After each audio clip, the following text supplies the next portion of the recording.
On a serene spring morning, four monks embarked on a pilgrimage through lush valleys and towering mountains.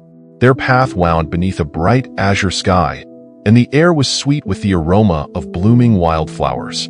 They walked in silence, the rhythmic sound of their footsteps harmonizing with the gentle whispers of the wind. Together, they journeyed toward a temple famed for its wisdom and enlightened teachings. As they trekked through a particularly dense forest, they soon arrived at the edge of a raging river. The currents roared fiercely, swirling with a mix of frothy, white water that split the tranquility of the environment. There was no bridge to facilitate a crossing. The only option was to wait for the waters to subside. The monks gathered on the bank, studying the choppy surface, their brows furrowed in concentration as they contemplated their next steps. While they deliberated, a woman approached the riverbank. Her face was creased with worry, and in her eyes, desperation glimmered like a flicker of candlelight amidst darkness. She was visibly shaken by the turbulent waters that prevented her from reaching the other side where her home lay.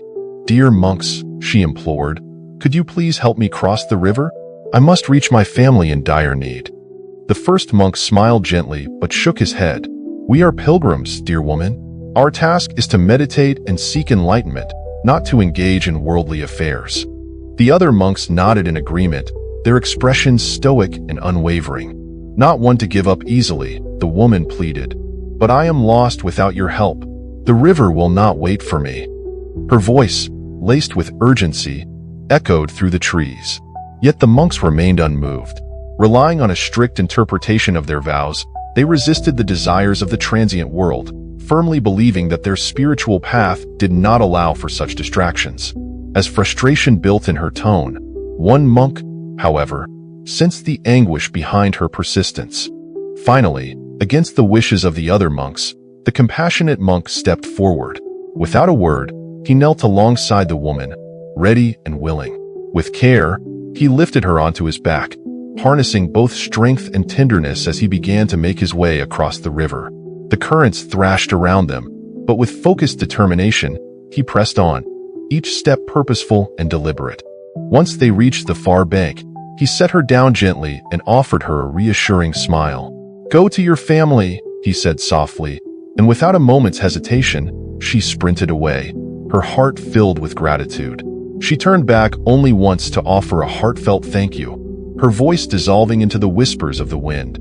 As the monk watched her go, he walked back toward his fellow monks, who were still standing on the riverbank, their eyes wide with astonishment. "What have you done?" the first monk exclaimed, his voice laced with disbelief. "You have compromised our principles. We should not have interfered in the affairs of others." The monk who helped the woman looked calmly at his counterparts and replied, "I set her down the moment we crossed the river. You, however, are still carrying her." The other monks fell silent, contemplation replacing their initial shock.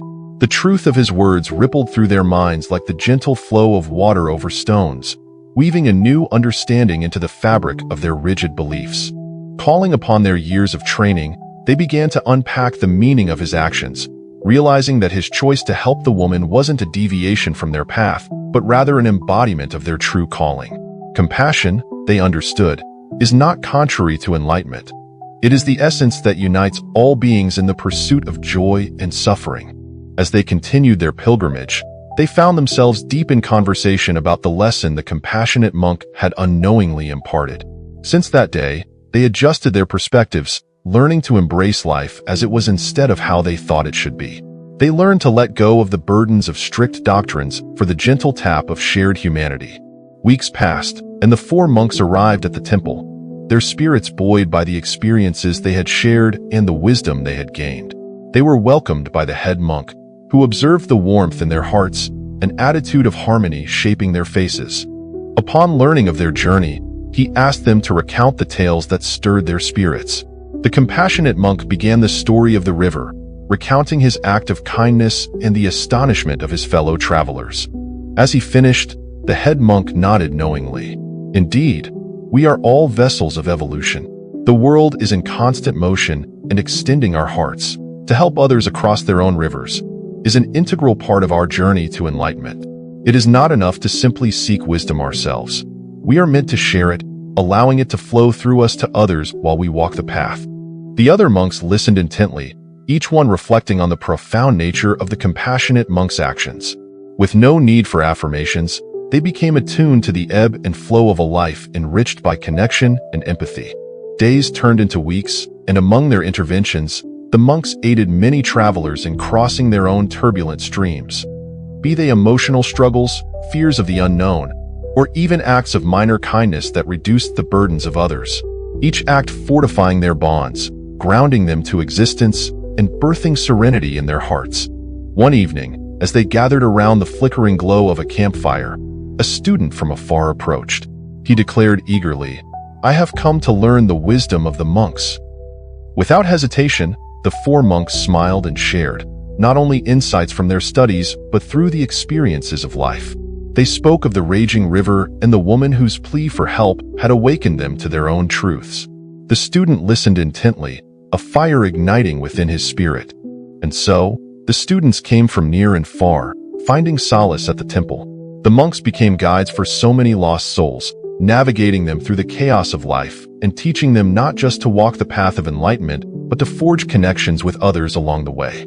Years later, when the four monks looked back on their journey from that fateful day at the river, they understood that enlightenment was not a destination. It was a continual unfolding, a dance of shadows and light. Each lesson learned intertwined with another, mapping the landscape of their existence. The path to self-improvement, they realized, is illuminated by the simplicity of compassionate acts, small yet impactful.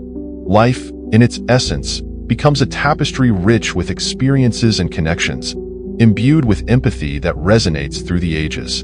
The river may rage, the winds may howl, yet, like the steadfast monks, we too can extend our hands, guiding others toward the shores of light and understanding. This story weaves the understanding that the journey towards self-improvement is inherently linked to our interactions and relationships with others. The lessons shared along the way enrich not just our lives, but all those we choose to help. As we traverse through our experiences, let us not forget the importance of connection and compassion. It is there that we find true enlightenment and peace.